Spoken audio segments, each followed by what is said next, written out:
Okay, aware. This is the Astral Future podcast. Today we have Kimon Rayne, and yeah, we're just going to talk about some things. um, to start off, uh, we have to thank this man for the sound. Well, it's not earphones anymore, but like he also gave the idea to use earphones. So thanks to him, the other episodes actually happened before, like waiting to do them. It fast forwarded the process a lot instead of going to marks. Yeah, I remember you were asking me a lot of questions like before you started the podcast and Yeah, like how to set up the sound and how to run it and stuff like that. And you, I think, thought that it was a lot more complicated than it needed to be. definitely. So yeah, people are, I think they're unaware of how insanely good the quality of microphones and speakers and stuff in like cell phones and earphones and stuff are. Dude, it is crazy, You dude. know? Just from using the phones already, I had no idea the phone could do that, Yeah, dude, as an option, dude. exactly. It's And crazy. it's not even the fanciest phones either. They're like old Hawaii phones, dude. Yeah, Like, I record a lot of stuff on cell phones and use them in actual songs and stuff like when I'm producing. yeah, yeah, There's this guy named Lau. He's like a pop electronic indie pop artist. yeah. He makes like a lot of cool tracks. And he's got this one song. I think it's called Better. If you hear it, you'll recognize it straight away. Maybe you can drop Yeah. a link in the description or something. Yeah, I'll do that, dude. But the chorus of the song is like this crazy distorted like weird synth thing. Mm-hmm. And there's a video of him on YouTube recording that like voiceover on his iPhone and just emailing it to himself and dropping it into his DAW and putting some mad effects on it, like using that in the final song.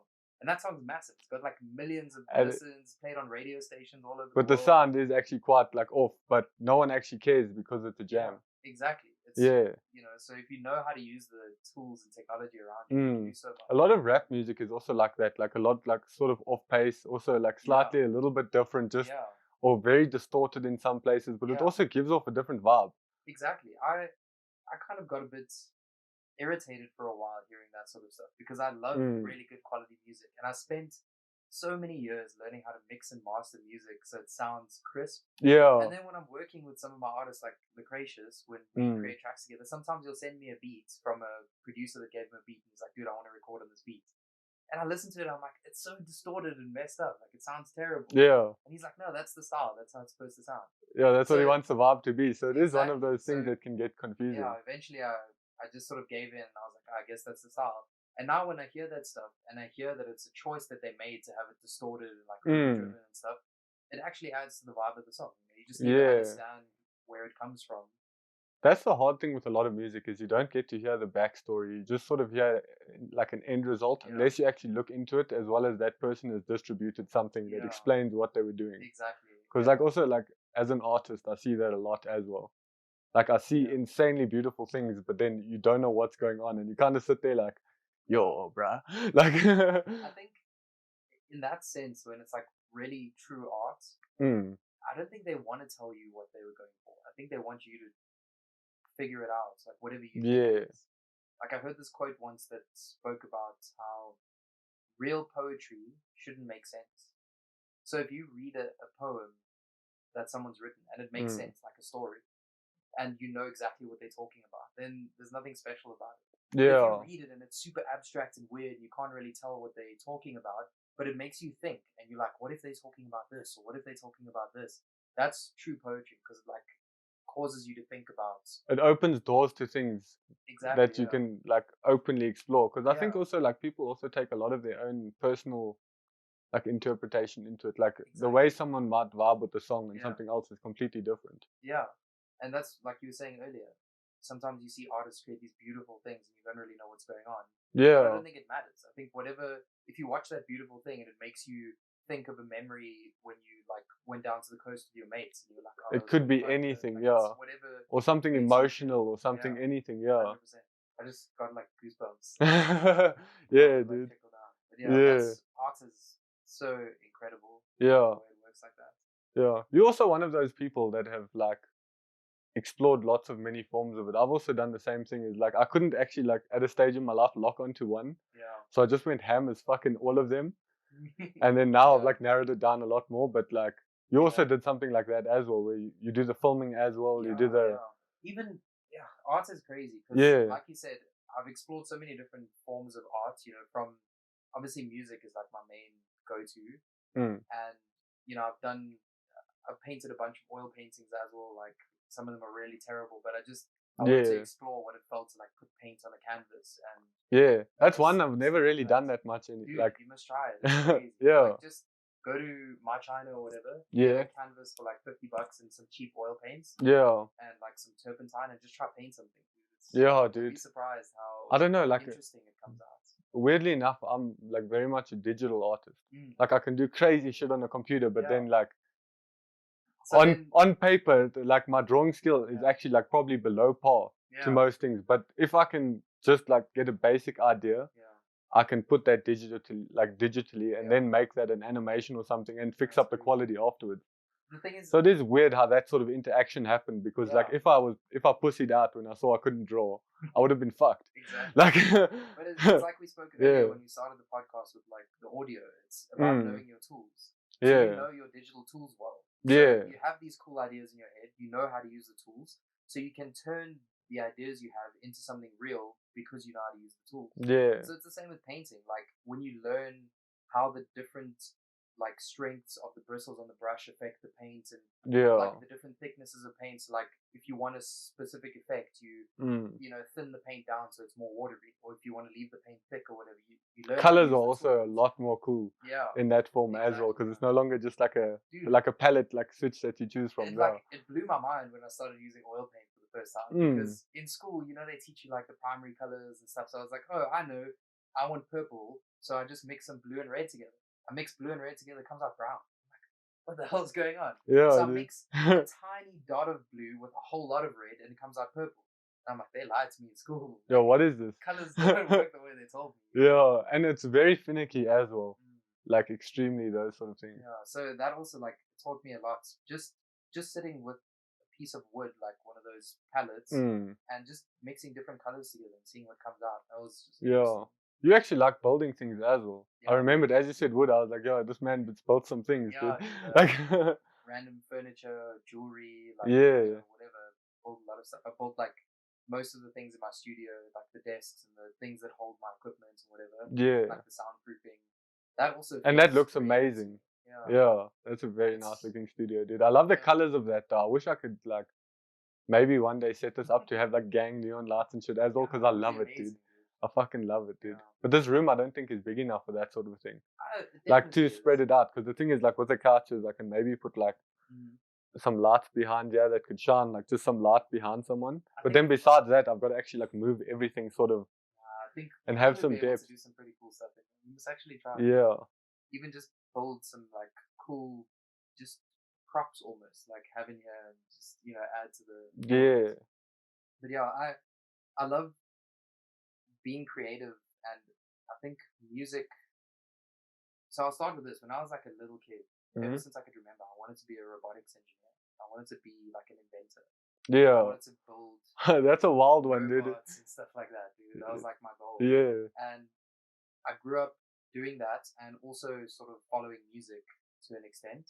I also love music, but as I got older, I couldn't pick between the two. So when I left high school, I went to varsity to study engineering, and I did like a year of engineering, which was cool, but I didn't have any time for music, and music just called me more than engineering did, because I wasn't creating things in engineering.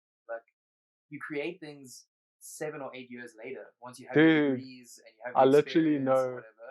Somewhat what you're talking about. Like throughout the last year and a half, only in the last 2 months now that I've been doing work for animation that I've been back on it. But since COVID like sort of broke out, I didn't animate or go on any of those programs for like close to a year. I literally just sat on Lightroom and After Effects doing filming. Like just because like for some reason in that time of my life I just wanted to film shit, dude. Like, and then I somewhat let go of animation for a while, even though I've got like my degree in it. Like it's odd that like at a point I would have let it go even, and I was like, whoa. Like that's crazy. As long as you are flexing your creativity in some way, it makes you feel comfortable. People like us that love creating things, we have to find a way to do that. I've also recently thrown myself a lot more into videography because Sarah and I moved to Joburg. So I don't have a studio at the moment. I haven't produced music in 4 months or longer. Yeah, so it's been a while, dude. So in order for me to like get over that and still do something creative, I've thrown myself into a lot of videography and cooking as well. Dude, cooking is so creative. It's like the most creative thing as well. Cooking and producing a song are like the same thing. You literally have a bunch of tools, right, in front of you, and the goal is to pick a bunch of ingredients, right? In music, you pick a bunch of sounds. In cooking, you pick like ingredients, and then you do things to them. So in music, it's like putting effects on them. In cooking, it's like chopping them up, putting spices or whatever, and then you cook them. No, definitely, You put them together in a way that is nice. You know, the music sounds good, the food tastes good. Or sometimes, like we were talking about earlier, some people don't worry too much on presentation and there's some other things going on. Exactly. It might be the best meal you've ever had, but the presentation might be a little bit off. Exactly. But then you get some people that present very well, but then the actual content is different. Exactly. Yeah. Yeah, it's crazy how you can get that creative fix from so many things. You know, music, cooking, building. I also love music at a stage. Yeah. I still want to do that one day, definitely. But just randomly when I get time, I'll work on it. But also now, like with the marks, when I get new marks for this, I'm going to start doing that. Oh, yeah, dude. Yeah. Just because I think it's also like, I don't think I've had enough time actually practicing that sort of a thing. Yeah. Because before, like even when I showed up with you, I just showed up one day and I started going, like, didn't plan anything, I just started going, dude. But that's how you start, because you'll show up and you'll try, and it won't go exactly the way you thought. Next time I better know my lyrics better, and then you'll come back and the next time's even better. And then you're like, okay, well next time I can do this and this, and eventually you do it more often and you get good at what you're doing. Like Manga or Lucretius, for instance, they can rock up at a studio, not planning on making music at all, and I can be like, hey dude, I'm gonna play you a beat, let's write something and record it. In the moment, within 20 minutes they've written the track and we can track it and record it. It sounds amazing. That's crazy levels of thinking though that must take place though. Like it's just different to what I'm used to doing. But that's the thing, like it's the same with any skill, like even gaming. The first time you get dropped into I used to love gaming. Match, I used to love that. I don't really play first person shooters, they're too difficult for me. I just die all the time and it's not fun. But that's just because I haven't played it enough. I haven't invested the time. Everyone that's good at gaming, like every one of our friends, we have some friends that are super very, very good, and every single one of them, I guarantee, the first 10 matches they play, they got slaughtered and died. It's probably the first 100 matches. 100%, dude. There's no way that you just suddenly know what you're doing, dude. Yeah, everyone that's good at something starts crap. Yeah, well, even someone that's a professional or a doctor or something, at some point they were doing something else completely that was not a doctor. It's only once they sat there doing that sort of a thing, they could actually do that sort of a thing. There's this guy named Jordan Peterson. Dude, I watch plenty of him, dude. He's very interesting, dude. And he talks about how in order to be like a genius, or in order to be a creative, like a really powerful creative, you know, artists that become top of the charts, or people that create new genres of music, or movies that win Grammys and stuff like that. Yeah. They have to do something that's never been done before, like something unique or something special, right? So when they start, they're copying everyone else. Like when you're learning how to play guitar for the first time, you play other people's music. Yeah, just because you have to learn chords, you have to learn the tunes, everything. And eventually you get good enough to play everyone else's music, so you start writing your own music. But your music now sounds the same as everyone else's. Yeah. Right? Then you reach a point where things start getting interesting. Now you're starting to write stuff where you're good enough to create art that's almost unique. Like it's really good. So when people hear it, they're like, wow, you're really good at playing guitar, you're really good at filmmaking, right? Now you need to take it the next step further and do stuff that no one's ever done before, right? Just jump out the box. Exactly. And now, because you've just jumped out the box, you're going to be trash. Everyone's going to look at your stuff and be like, this is crap. But that's because you just started doing it. You're starting to learn somewhere, Call of Duty match, the first song you ever record, the first thing you ever film, you've just started doing this new weird thing. Yeah. So now you have to keep doing the weird thing until you're really good at the weird thing. And that's when people will look back and be like, oh my word, I've never seen anything like this in my life. Yeah. You know? That's the thing, is when you get to like seeing certain levels of progress, you actually realize how much people have done. Yeah. Like immediately, sometimes you won't realize that. Yeah. But sometimes when you just see things evolve, it's fucking majestic to watch, dude. Like there's so many people that like have just inspired me to do shit. Yeah. Just from watching them evolve. Yeah, but it's the same with you. Like you've also inspired me with a lot of the stuff that you do, and I don't think you realize it because you're so close to yourself. You know, like if you get a puppy, and you live with that puppy every day, it's just like a puppy, and you don't really notice it growing. But if I leave and come back 2 months later, I'll be like, holy crap, your dog is so big, it grew so much. Fair enough, yeah. To you, you don't notice the growth, but because I wasn't there the whole time, I see the massive growth. Yeah. So I don't see my own growth, and you don't see your own growth, but I can see yours. Yeah, that's a weird one, dude. Yeah. It's very cool. But it's weird how, like, with us even just collaborating in general has helped us so much, just expand our skill set. Yeah. Like. Yeah, exactly. Because for me, like filming, I did not know how to film anything. You're just like, hey, come shoot some videos, and I was like, fuck yes, I'm keen, and they actually turned out quite nice, dude. Like, exactly. And that was like our first try. Yeah. So imagine 20 or 30 videos down the line, the stuff that we're going to be creating, it's going to be world class. Yeah, dude. You know? It's very, very interesting. That's what I'm loving about nowadays as well, with like the access to technology. Like, so let's say South African like film industry, even as an example. Before, we didn't really have the infrastructure to set things up to be Hollywood class, whatever. Yeah. But now you can get a fancy camera, and if someone knows how to use it, you can do anything. So now it's all about the content within it. Yeah, you can hire like a red camera for like 1,000 rand a day, which like you and I could save up and get like a industry standard Hollywood camera and go shoot a short. And then it's just knowing how to use the thing to make like what you want it like happen. Yeah. And then the rest is all just context and like actual storyline. Well, that's the nice thing about South African movies now, is because of access to technology, is like we can do so much more. Yeah. Or like even me, like just earphones were enough to do a fucking podcast, and a camera that I already use for photography. Like I didn't have to really get anything else to do this. And as like, you do it more and more, you build up your skills, it'll just become really good. You know, Thor Rixon. He's like a dude. I remember, dude. One day you showed me fuck bread, dude. Yeah. That was the weirdest thing I've ever seen, but it's weirdly good, dude. Exactly. Like he's just like some dude from Cape Town, but he's so inspirational. Now he lives in like Berlin and makes the music that he loves. Well, dude, I heard his new album. I heard one random one a while ago, and it's more like Timo ODV vibes, like deep house sort of a thing, like which I would not expect from that first video that I saw of his.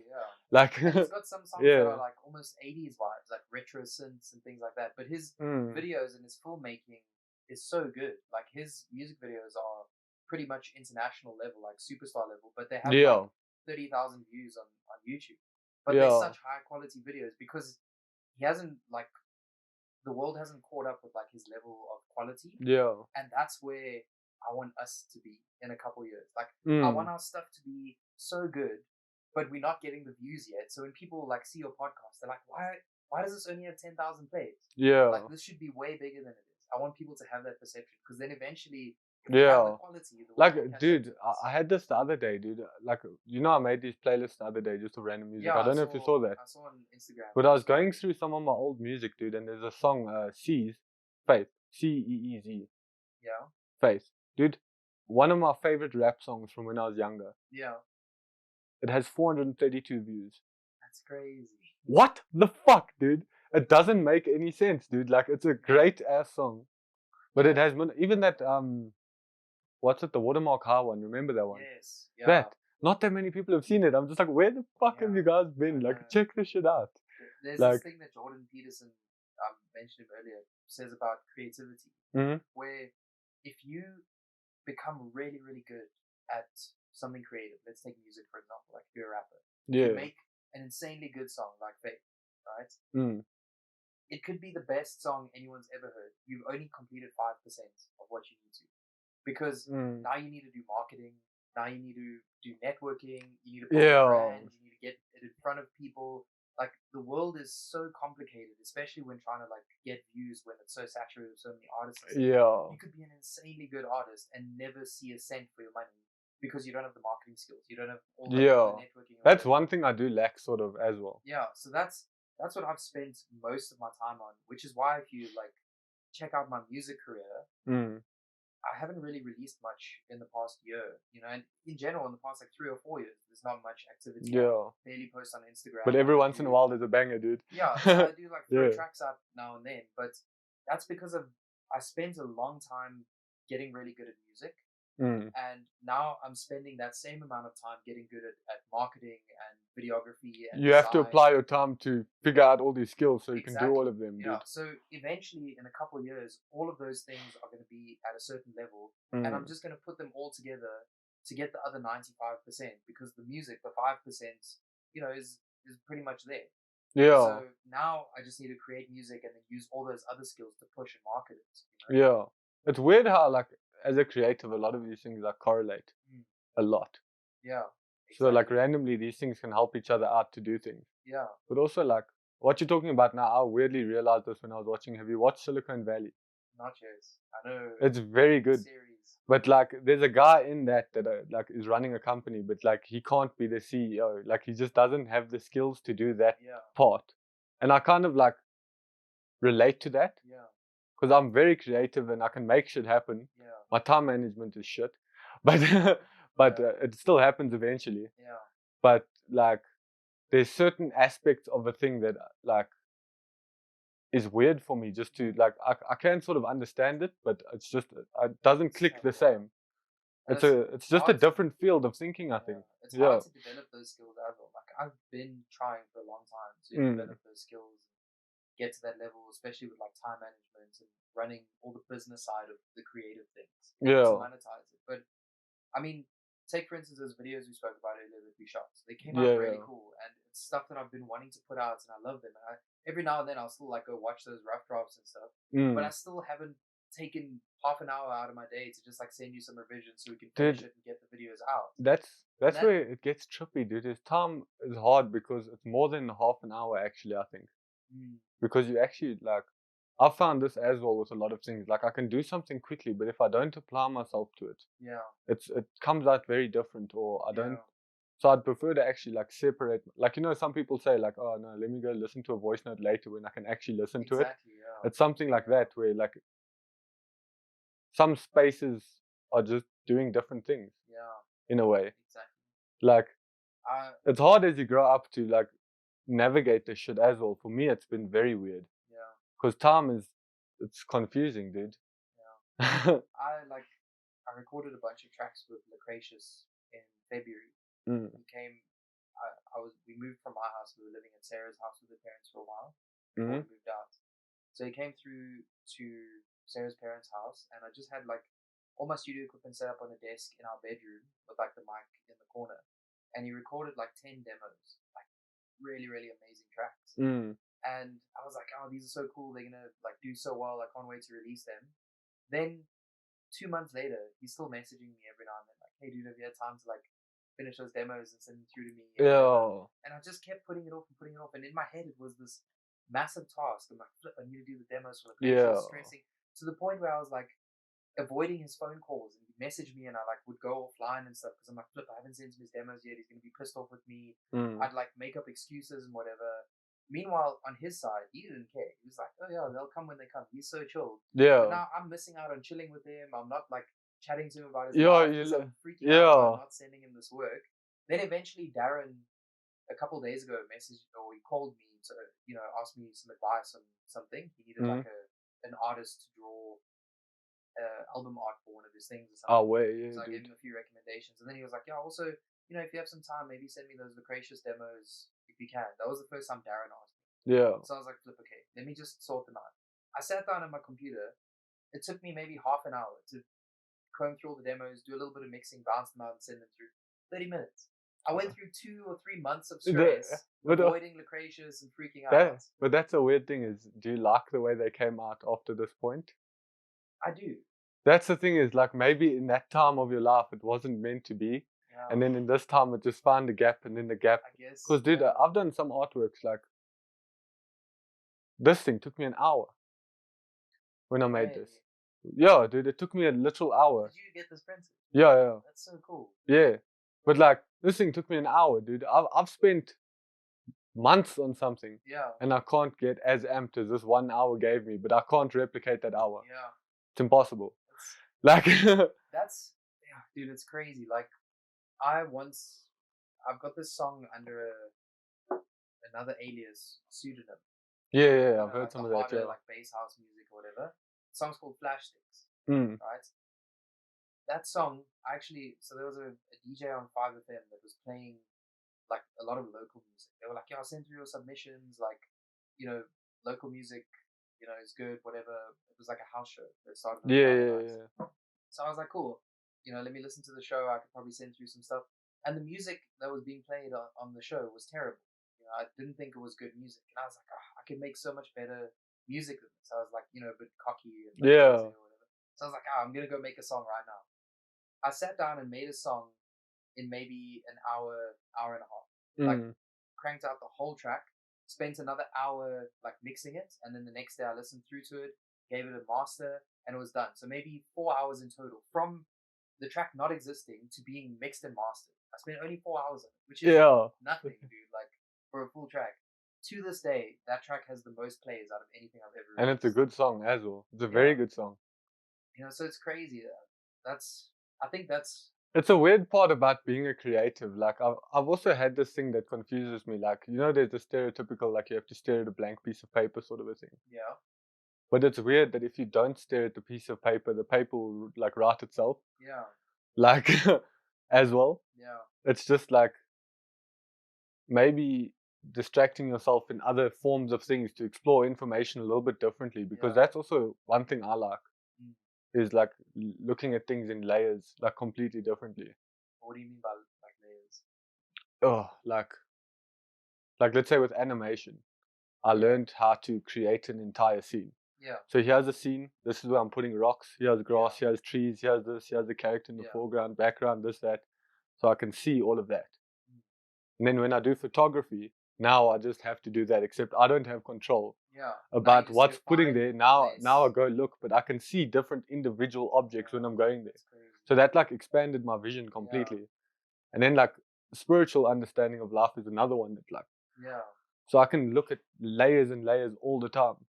And see so much different depths and things and this and that. It just sort of depends where my focus shifts. And I think time is one of those layers, that affects it. So, like you said earlier, maybe those demos wouldn't have turned out the same, or the timing wouldn't have been right if I'd done them when I was supposed to. And that's what Lucretia said. Like, after I sent him the demos, I was like, "Yo, dude, I'm sorry they took so long." He's like, "Dude, don't apologize. The demos came when they were supposed to. Like, it's divine timing. I'm not stressed about timing at all." So I was like, well, yeah, maybe if I sent him the demos back then, the songs would have been scrapped, or I don't know, maybe the tension and the drifting away from Lucretius caused him to have inspiration to create other music while he was waiting for these demos or whatever. It's so confusing how it's all laid out. The whole path could have been completely different if I didn't procrastinate. That's the thing, is like finding balance. Is one of those things where you do have to sort of, you have to fuck up as much as you're winning, and like this and that. And if you're losing heavily, it's gonna be a shit month. But hopefully next month it's better. Like exactly. I also but it moves around like a lot. On like a cosmic plane. In physics, they say that everything's made of energy. It's kind of like a fact that in science everything's made of energy. Like this couch is vibration. Like Definitely. If everything's made of energy and energy vibrates in frequencies, then like life will move in waves. So there will be ups and downs. So if you're down, eventually you'll be back up. But when you're up, eventually you'll be back down. Everything is a wave. Well, like even us as humans, I think in general we've forgotten about this, because like most animals, they experience the seasons completely. For us, we sort of inside, so some people can forget it's seasons altogether. Like they'll see it's winter or something like that, and then that's my mouse doing a Batista bomb. But fuck, what was I talking about? The animals sensing seasons. Oh yeah, so like something like an animal will have different seasons that it's existing in, and hibernation and this and that. And us as humans, we just completely skip that phase completely. And now we just live inside this thing, and we expect everything to be like this and like that without moving with the universe or anything. And it's it changes the responses. I think it's actually really sad, because I do feel like there's a lot that humans are capable of with regards to nature that we've lost touch of. So if you think about it, like, let's take dogs for instance. Like I had a dog named Sparky, who, a lot of dogs can do this, but she could just sense when the weather was going to get hectic or like rough. could be a super sunny day, everything's bright outside and chilled. She's outside. She'll come and start scratching on the door, and I'll be like, "Oh, Storm sorry, is coming." open the door." She Yeah. goes and like climbs under the table. I'm like, oh, "There's gonna be a storm later. It's bright. There's like no clouds in the sky." 3 hours later, like thunderstorms and lightning. Yeah. Like, how does she know that? You know, and like, you know, they connected, dude. Exactly, like spiders, for instance. Dude, spiders can tell when the weather's changing like 3 or 4 days before it happens. Days, dude. Like on the plot, we had a lot of spiders because we had like a massive property, so there were always spiders everywhere. You could literally tell, like, on a random day, I'd go into the bathroom, and we usually had our bathroom window open. You look up in the corners, and there's daddy long legs and spiders everywhere, like maybe 7 or 8 spiders, like just in the bathroom, just chilling. Yeah. I'm like, in the next couple of days, it's gonna be a rainstorm. Because they're all moving outside of the rain to come inside and relocate. But like 2 days before the storm comes, dude. Yeah. How do they predict stuff like that? They don't have like any special senses or whatever. I think it's purely because, and it's not just spiders or dogs. It's like most animals can. Dude, like sense that. Apparently there's this one sort of like a weaver. Yeah. That always like builds its nest aiming to the north. Really? So if you're ever lost in nature, you go and you look for that thing's nest, and you'll see that it's always pointing north. Like, how the fuck do they know that? Dude, or like, this is like a good gateway into something that I find super, super interesting. Yeah. So, what do you think of when I say the word intelligence? What is intelligence to you? That's a confusing one. Because I've met people that are like really smart. Yeah. But then they lack sort of like emotional intelligence or something like that. Like certain different levels of intelligence. Or you get street smarts, you get this, you get that, and like. Yeah. The one thing that all of those things it's have in confusing. common, like the emotional intelligence, and the street smarts, and the book smart, and whatever, is they're all to do with your mind, right? You have to think to be smart. Yeah. At least that's what most people think in the world. But intelligence doesn't have to come from a brain. That's something that like blew my mind when I sort of thought about it. So when I first, started reading about this, I was like, what do they mean? Like, how can you be intelligent if you can't think? I've seen some things like this and it actually goes quite deep. Yeah. Yeah. So like, think about these plants, or like trees, for instance, sunflowers. Sunflowers don't have brains, but they turn towards the sun. Yeah. As the sun moves, they turn following it. Most flowers do that. At night, flowers like close up. Yeah. That's intelligence. That's super clever that the flowers do that, but they don't have a brain. That's just the way they're built for survival. They still have signals, dude. Yeah. Like I was watching this one thing about like an EKG test. Yeah. Like, that heart rate machine. Yeah. Where they strap that up to a plant and they make it behave in different ways. Yeah. And it's extremely interesting, dude. Really? Yeah, I'll show you it. Yeah, you must, dude. But then what gets really crazy for me is, so it's also like, it's widely known that plants and trees are alive. They're not alive the same as we are. Yeah. But they are alive. They have life force in them. I 100% agree. Yeah. So it makes sense that they would have some sort of intelligence. Maybe they don't have a brain and they can't speak, but they are smart. Like you said, there's signals happening within them that cause them to behave a specific way. Yeah. But then you get inanimate objects, like a table, or like this couch, for instance. This couch is an intelligent piece of equipment, but it's still an extension of someone's brain. Someone had to think about it and then create it, right? Yeah. Now, you have mushrooms. Yeah. Mushrooms are not plants. They're not inanimate objects. They're not humans. They're in like a complete class of their own. Yeah. Right? They're not plants. They're fungus. Yeah. Which is they're our ancestors. Yeah, which is a completely different thing. So they don't have the same signals that plants have. They don't have a brain. They don't have anything. Yeah. But some mushrooms are really clever, dude. Yeah. So like, there's this type of mushroom. Listen how crazy this is, dude. This blew my mind when I heard the story. But basically, this mushroom like latches onto insects and then spreads its spores inside the insect and grows like on the back of the insect and taps into the nervous system of the insect. Oh, dude, is that when it makes it commit suicide afterwards? Dude. It makes it jump, dude. Yes, dude. Dude, what the fuck? I've also seen that before and I was like... What they do as well is it's wild. It controls this insect like a cockroach. How can a mushroom know how to move a cockroach, know how its body works and its anatomy? It's crazy. And it'll make the cockroach walk to the top of a tree and then kill it, Yeah. so that the mushroom spores can drop like further. Yeah. You know, it's intelligence is. Well, such even an there's interesting thing. that thing that Paul Stamets was explaining about how they just put little like grains, like little things that this fungus would try and eat. Yeah. And then these little things they would just lay out, and this would be all the like train stations in Tokyo or something. Yeah. And they just put it down, like a piece of it, and then they watched it try to do its thing. Yeah. And the way it moved and distributed its energy and everything literally made a fully functional system. It's crazy. Like, it's wild, dude. So like that's why I thought it was like so interesting, because if intelligence doesn't just come from your brain, that means that everything in the world has some level of intelligence. So your other organs in your body, they have intelligence as well. And I don't know if you've ever heard of Wim Hof. Yes, definitely. That's kind of his. A lot of people get his like thesis wrong. They think that you use the mind to like overcome the cold and whatever. But what he's actually saying is, don't use your mind. Like, get your mind out of the way. Stop thinking and let your body do its own thing. And that's how he survives the cold and the ice baths and like all the and being injected with E. coli and all sorts of wild shit, dude. He didn't destroy the E. coli with his mind. He just stopped thinking and let his mind disappear and get out of the way. And the rest of his organs did what they needed to do to like sort himself out. Yeah. You know, because there's intelligence in your body and your other organs. Yeah.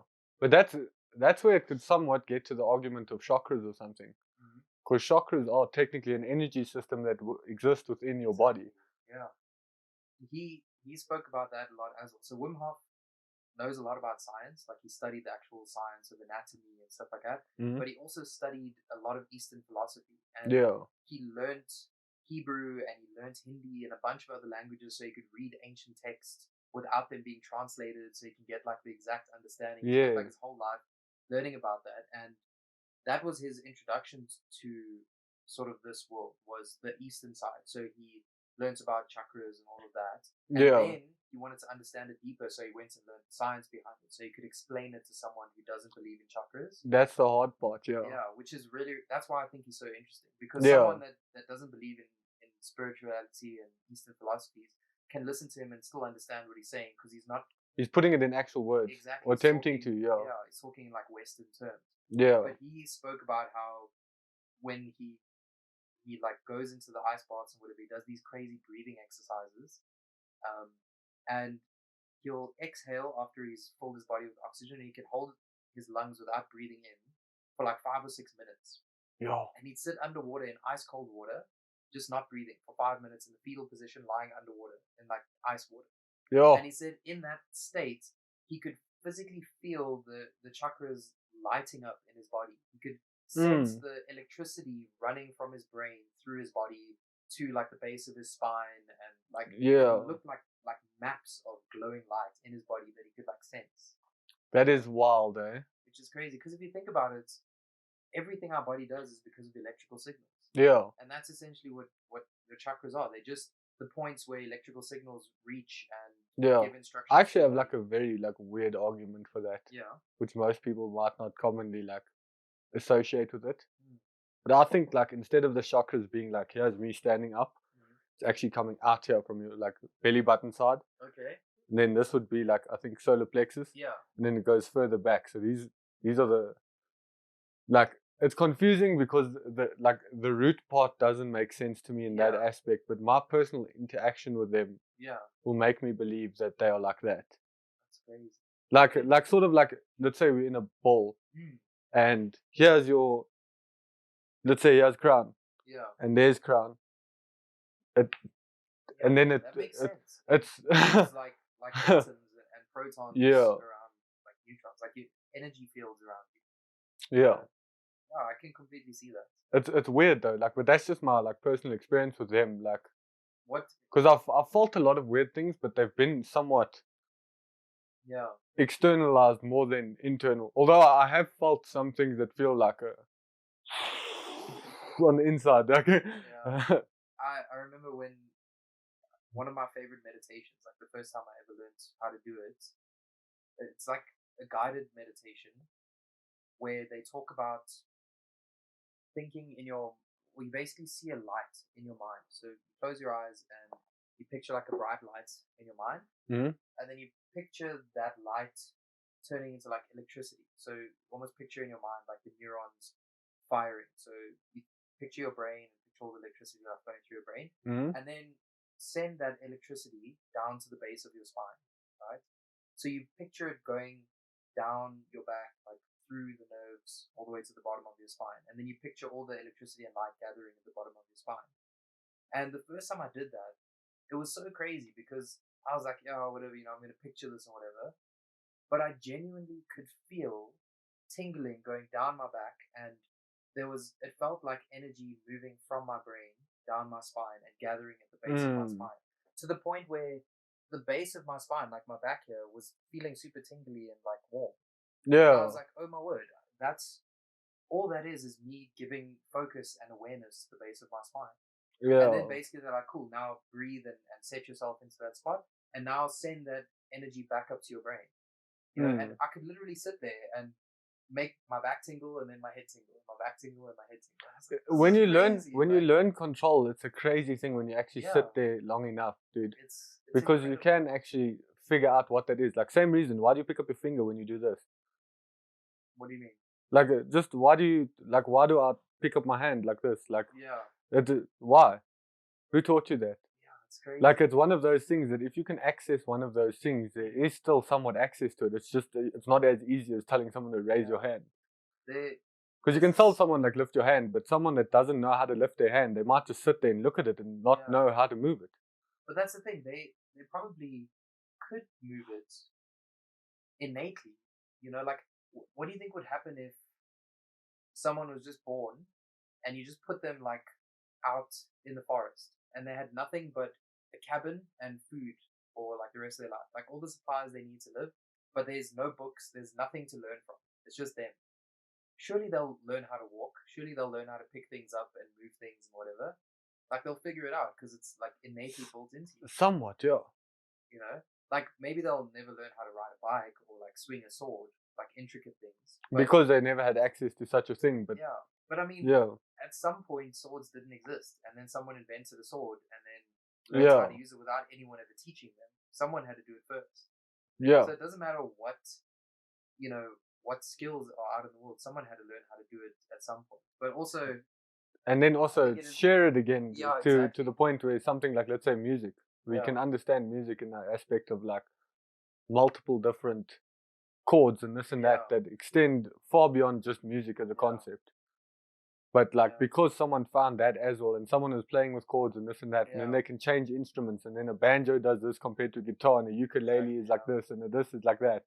And all that information, I think, like, builds onto each other.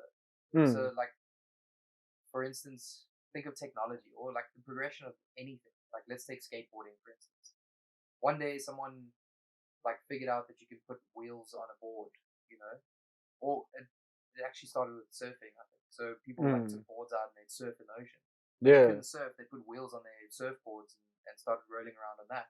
And then the surfboard became smaller, and then it became better. And then over time, when people had access to the skateboard, then they started learning how to do manuals and things like that. Then eventually someone was like, they kind of figured out how to do an ollie, and then the ollie turned into a kickflip, and that turned into something else. So the person who created the skateboard would never have been able to kickflip. It had to be a slow progression, getting better and better. Until Tony Hawk showed up and started changing the game. Exactly. But Tony Hawk would never have been able to do what he did unless people built the foundation, with, like, exactly, like foundation. Like, the internet, the guys that created the internet would have never in their minds guessed that people would be ordering groceries and getting it dropped off by drones. Like, the only reason people can order packages from Takealots and get things shipped to their house in 2 days is because these dudes 30, 40 years ago created the internet. But they couldn't have done that. And also, you can see someone else's face on the other side of the world. Exactly. If you told someone you could do that, they'll literally back in the day be like, you're seeing witches, or witches are talking to you or something. If you could actually see another person from another country, they would literally not be able to comprehend it. Yeah.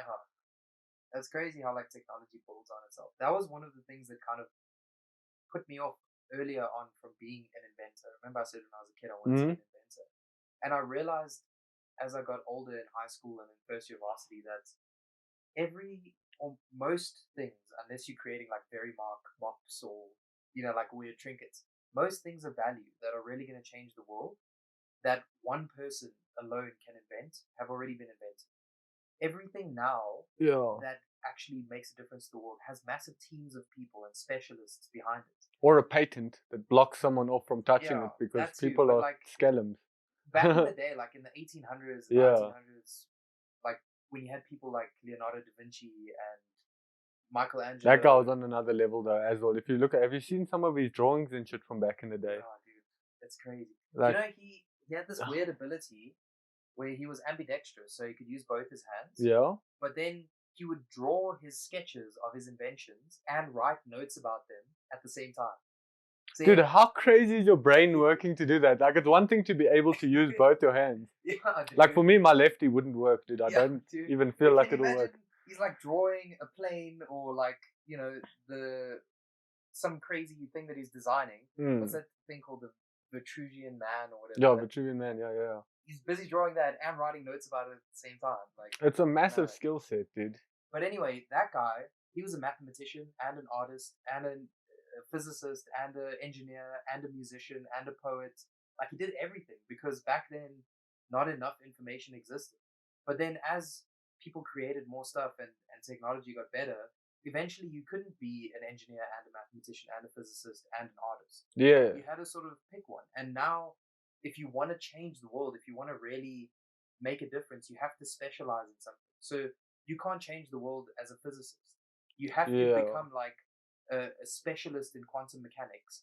Or like string theory then, or gauge theory or something, and get to the front of that and then focus your whole life's work on that to maybe move it a little bit forward with a team of other scientists. One man can't change the world anymore, It is. I mean, it's a wild one. It's possible, but like Jeff Bezos, for instance, he's one man and he's done something that no one else has done. Yeah. From a discovery and inventor's point of view, you can't invent something that will change the world on your own. You need other people around you. No, 100%. Also, like, there's no such thing as a self-made person, because if you made, now what? Who else are you interacting with? What do you do? Who interacted with you before? Who did this? Like, you can argue. It is obviously like often like has it like financial connotations of like a self-made individual or something like that. But also like it's impossible because afterwards like you're still interacting with people. People are enjoying your things. People are. There's no such thing as self-made. Yeah, there's no like. It doesn't matter how independent an artist is. Yeah. They can't get famous without their fans and without their supporters. 100%. Yeah. They have a huge team. They've got a bigger team than most people. They've got millions of people on their team helping them get to where they want to be. Yeah, which is a trippy one, as like. Yeah. But that's also like YouTube culture and shit like that. Is like it's created such huge waves. Like there was even some guy who came 5th in the London election. Some YouTuber, 23-year-old oak, 23-year-old oak, came 5th in the elections, dude. Like literal for the mayor of London. Oh my word! Like it's ridiculous. Like dude, like it's confusing. But that guy, like weirdly enough, because I think they like those other people were all playing their game for so long. Yeah. Someone introduced something new that they couldn't respond to. Yeah. They had to respond in a way that might actually help better people's lives. Yeah. It's confusing. Even though that 23-year-old didn't win or do anything, he just brought something to that table that those oaks weren't ready for. Yeah. Like sometimes I wish for crazy things like that to happen. Like the pandemic is not really something I was that amped about, but it did sort of shake things up and flip the world a little bit. And make people think about different ideas and whatever. It changed things completely. Like when I heard the first time when those rumors came up, and then I found out that Kanye West was actually running for the United States presidential election. Like legitimately. Like he actually was a candidate. I was like, whoa, this is amazing. I don't really listen to his music much. I think he's quite a dick. But I was like, look, I really hope Kanye West actually does become president, because it'll just like flip the whole world upside down. Everything will be strange. People will start thinking differently and realize that most of the world is a massive scam and everyone can just live their lives and do whatever you want. But Donald Trump as well was an example of that. He was an outsider that ended up in a role that people weren't ready for, and he took a completely different approach. And now Americans are like, whoa, Joe Biden's a dick. Yeah, exactly. Like, as arrogant and wild as Donald Trump might have been, he did actually have genuine goals, I think. Yeah.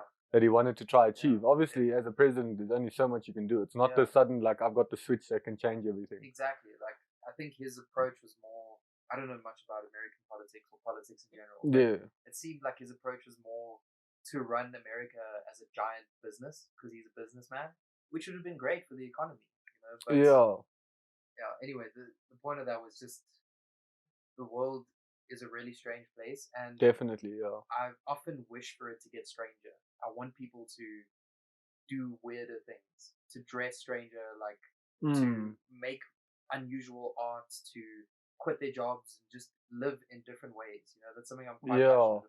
The thing is, it's very risky, but that's also like one of the weird parts about That's the it. thing. If enough people do it, there won't be a risk. If you go out on your own now and you try and like avoid society and get yourself off the grid and whatever, it's risky. You're gonna have a tough time.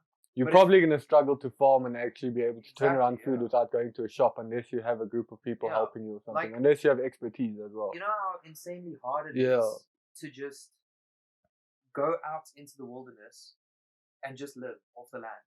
Like, if you wanted to leave right now, 100%, if you wanted to get a few tools like some hammers and knives and whatever and a nice tent and just head out and live for the next 2 years in the bush and hunt like your own meals and stuff, like, where are you gonna go?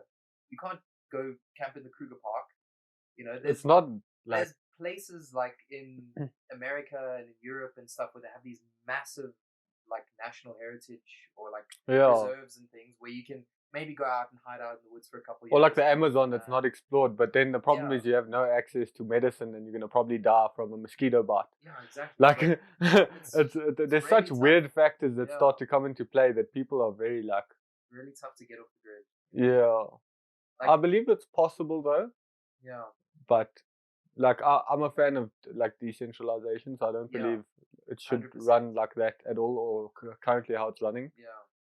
I don't say it's all wrong because the initial ideas behind this were probably good ideas. It's just what cunts have evolved it into that it's become whatever this thing is. 100%. But as far as it's just people working together, and literally if you can do like literally all the problems in the world are people right now. Yeah. 100%. A buck getting chased by its lion, we haven't heard its problems. Yeah. We can say it's a problem, yes, but we haven't heard its problems. Currently, it's all just human shit. So if we can sort ourselves out as humans, we could live in a completely different space. Like, that doesn't have to be this whole... Exactly. It sucks how restrictive society is at the moment. Like, there's stuff that I want to do that I can't because I haven't beat the game yet, I need to...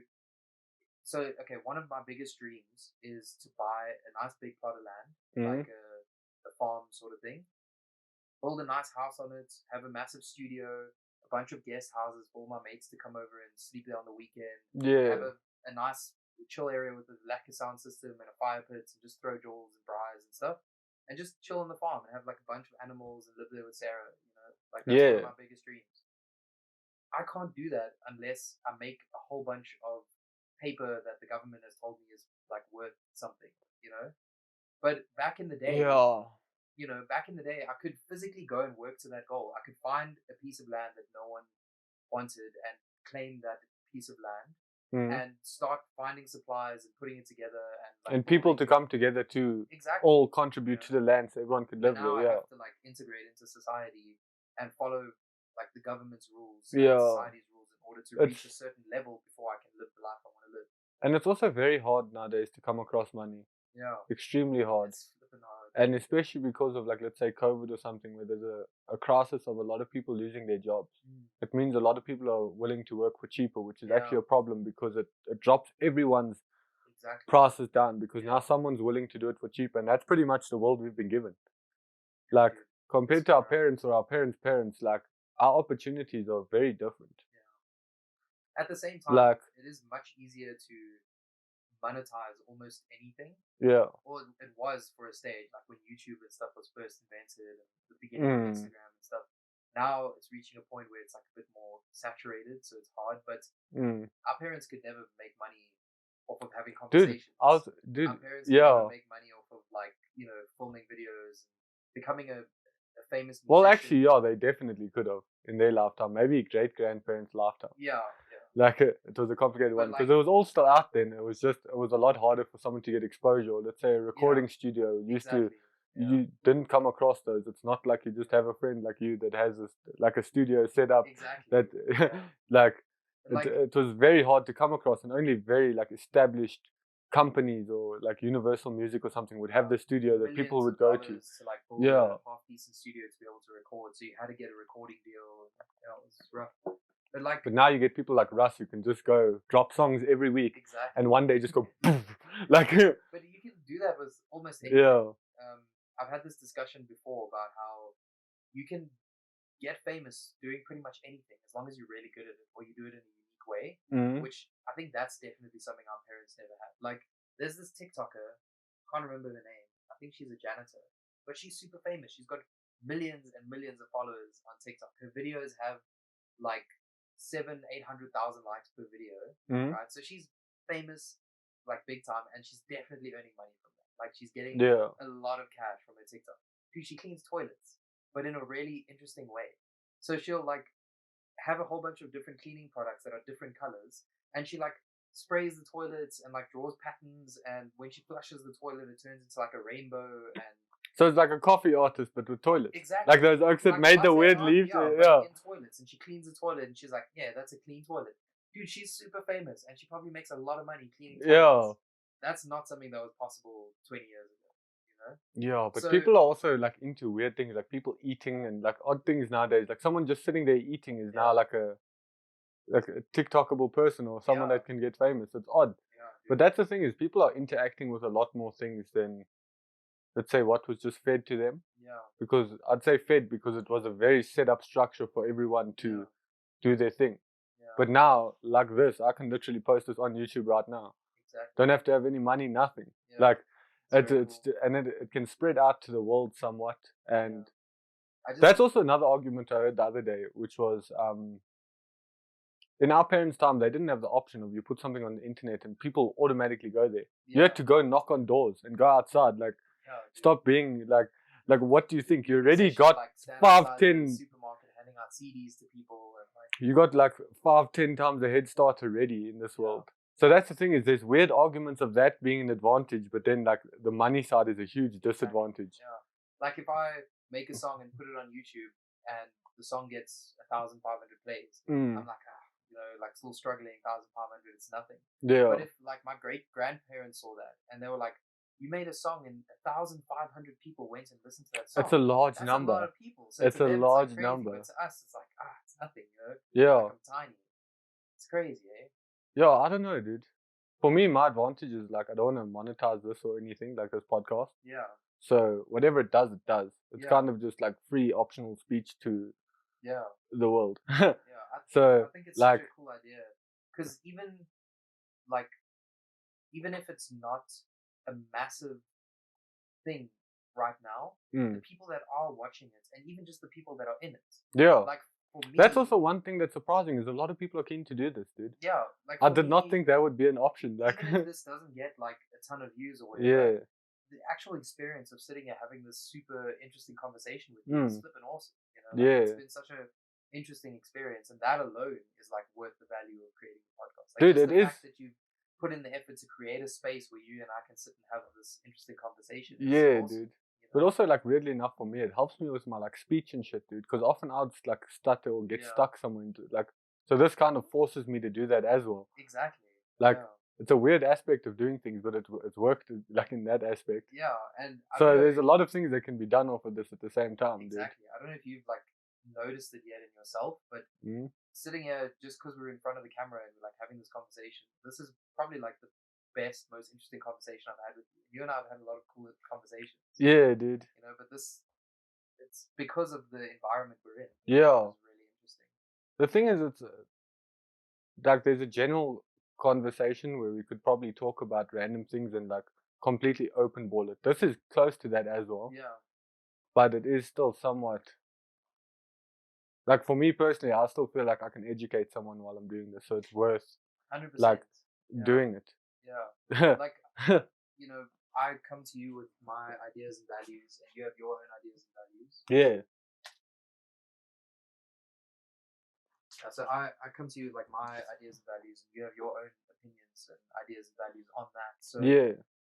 we allow each other to get different perspectives on the things that we believe and teach each other what we know. Yeah. So 100%. when we leave Yeah. this, there's ideas that I've had for a long time that you've given me new perspectives on, and also new ideas that I've never thought of that I'm going to think of and meditate on and integrate into my life. Like, so even just this one conversation, I've learned so much, you know?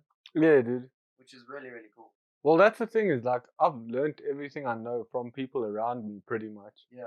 So I actually just love the opportunity of getting to have these conversations with people in general because it does help me. Like, exactly. Yeah. I don't technically have to sit through an hour and a half podcast because I get to sit here and do it, dude. Yeah. Like, so I get to like get educated live while it's happening as well, which is lekker, dude. Yeah, I think it is really cool. Like I've often wanted to start a podcast of my own and like be more involved. I remember we spoke about that like a while back when I was telling you about this. Yeah. You know, you can learn so much from having these conversations, and a lot of Definitely, the ideas that I speak about, like stuff that I believe and my values, is not necessarily stuff I've ever said out loud or tried to discuss with someone. So even my own personal beliefs and values and the stuff I care about and the ideas I have, they get stronger and more solid by speaking about them with you. Yeah. So it strengthens my own values and gives me new perspectives, and I learn new things from you. So it's just like it's a massive amount of knowledge and gain and value that I get out of having a conversation like this. You know? Yeah, dude. No, I dig it like that, and I like the option that someone else can also access this thing. Exactly. Yeah. Like, because I've always found that we've had like amongst our group of friends as well very interesting conversations about a whole bunch of things. But also like because we're very open to a lot of things. Yeah. And it's not necessarily like judgmental in all aspects. Like some things are fucked up. Yeah. But we're not going to exactly be like, oh, this, that. We'll rather try like educate someone instead of like doing it in a like affirmative way or whatever. Like I don't know how else you'd say it, but like personally, education is extremely valuable. It saved my life. Yeah. So it's very cool to think that there's people that are going to watch this and hear things they've never heard of before in their lives, and but also just ideas, you know, openly looking at information, which I dig. Because 100%. A lot of that lacks in today's world. There's such a put on of this and that, and then you must say this and you must do this and you must like just open access to what's actually going on is something I'd like us to be, dude. 100%. Yeah. Yeah, this has been flipping interesting conversation. Yeah. I think that call it for today. Yeah. No way. That was good, dude.